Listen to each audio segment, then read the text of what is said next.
আসসালামু আলাইকুম রহমতুল্লাহি ওয়া বারাকাতুহু। সবাই কেমন আছেন? আশা করি আল্লাহ তাআলার অশেষ রহমতে সবাই ভালো আছেন। আলহামদুলিল্লাহ আমরাও ভালো আছি। তো এই তো দেখেন আমার খাওয়ার রুমের অবস্থা। কারেন্ট নাই তো অন্ধকার লাগতেছে। তো এই কতদিন বাড়িতে অনেক স্টিম মেজবান ছিল।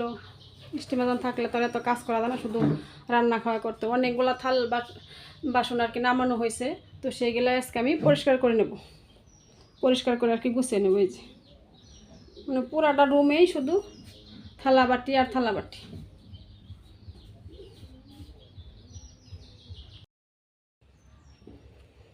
তো শুধু যে খাওয়ার রুমটা এরকম অবস্থা তা না, আমার পাকঘরটা কিন্তু অনেক এলোমেলো হয়ে আছে। যে একদম চতুর্দিকে থালা বাসন হাঁড়ি পাতিল অভাব নেই।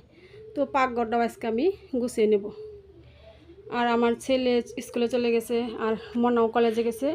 এখন শুধু বাড়িতে আমি একাই।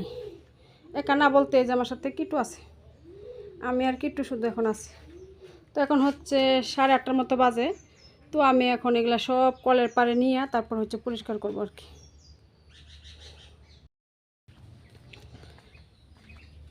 তো আমি প্রথমে গেট আটকায় দেব। গেট আটকায় দিয়া তারপরে হচ্ছে কাজ করা শুরু করব। এখন ওই পাশেরটাও আটকে দেব।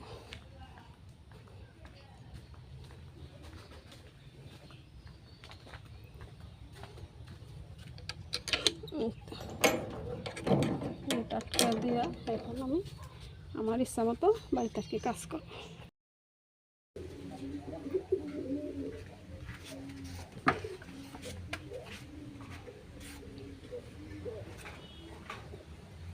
এই তো সবগুলা থালা বাটি আমি কলপারে নিয়ে আসছি। এগুলো এখন ধৌত করতে হবে। আর কতক্ষণ যে লাগবো ধুইতে আল্লাহ পাক জানে। তো কি আর করতেই তো হবে, তাই না? আমার থাল বাটি দোয়ার সুবাটা নষ্ট হয়ে গেছে। তো এখানে আমি একটা প্লাস্টিকের বস্তা নিয়ে নিছি, আর নিচে হচ্ছে একটা কেসি। তো আমি এটাকে কেটে এখন একটা সুবা বানিয়ে নেব।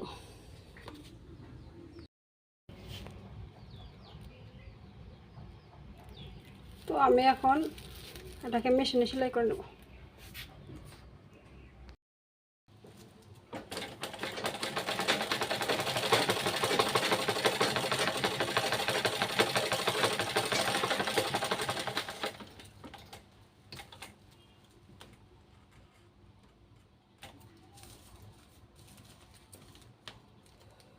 আমার এই যে 2টা সুবা বানানো হয়ে গেছে।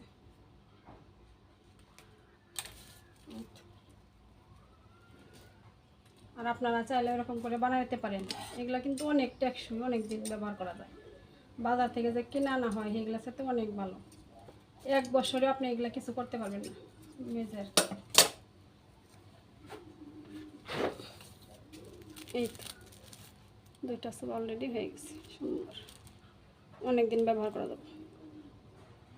আর আমার ভিডিওটা যদি ভালো লাগে তো একটা লাইক দিয়ে দেখা শুরু করবেন, আর হচ্ছে আমার চ্যানেলটা সাবস্ক্রাইব করে আমার পাশেই থাকবেন। আর যারা অলরেডি আমার চ্যানেলটা সাবস্ক্রাইব করেছেন তাদেরকে অসংখ্য ধন্যবাদ। আমি ধুয়ে পরিষ্কার করে যায় রোদে শুকাইতে দিছি।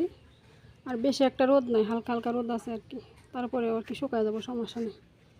তো আলহামদুলিল্লাহ অনেক কাজ করছি আজকে।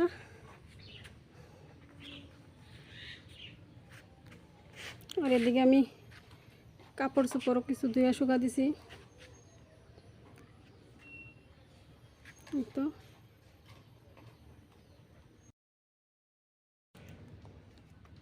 আর রান্নাঘরটা আমি পরিষ্কার করে নিয়েছি।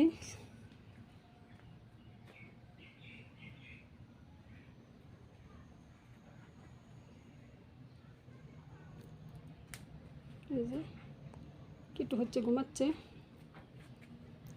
পরিষ্কার করে আমি নেপেও নিয়েছি, সোলা ধরে নেপছি, এদিক দিয়ে নেপছি।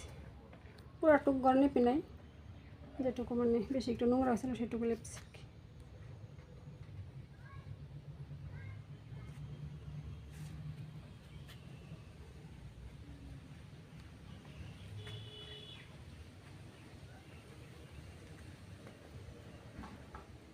তো আজকে হচ্ছে অনেক কাজ করেছি, শরীরটা আমার অনেকটা ক্লান্ত হয়ে গেছে।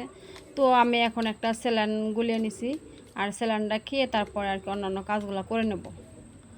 আর এতক্ষণ পর্যন্ত যারা আমার ভিডিওটা দেখছেন, আমার সাথে আছেন, তাদেরকে অসংখ্য অসংখ্য ধন্যবাদ আমার ভিডিওটা দেখার জন্য। আর ভিডিওটা ভালো লাগলে একটা লাইক অবশ্যই অবশ্যই দিবেন। আর আমি হচ্ছে এখন রান্না করতে চলে আসছি, ভাত বসিয়ে দিয়েছি প্রথমে। তো এখন হচ্ছে 1টা বেজে গেছে, রান্না করতে আর কি একটু দেরি হয়ে গেছে আজকে, অনেকগুলো কাজ করছি তো তাই। আর এদিকে আমার ছেলে স্কুল থেকে চলে আসছে, ওর পরীক্ষা ছিল তো তাই তাড়াতাড়ি চলে আসছে। আর এখন এই যে গাছ থেকে পাকা আম পাড়তাছে আর কি, তাই আপনাদের সাথে একটু শেয়ার করলাম। এই তো কত বড় একটা আম, আমগুলা কিন্তু অনেক মিষ্টি। আলহামদুলিল্লাহ অনেকগুলো আম আইছিল এবার গাছে, তো অনেক কয়টা রয়ে গেছে আর কি গাছে, যে বলছে থাক 2-1টা করে পাক বর পায়রা পায়রা খাইও, তার জন্য আর কি সবগুলো আম পাড়া হয়। আর ওই দিনটা কিন্তু অনেকটি পাড়া হয়েছে আম।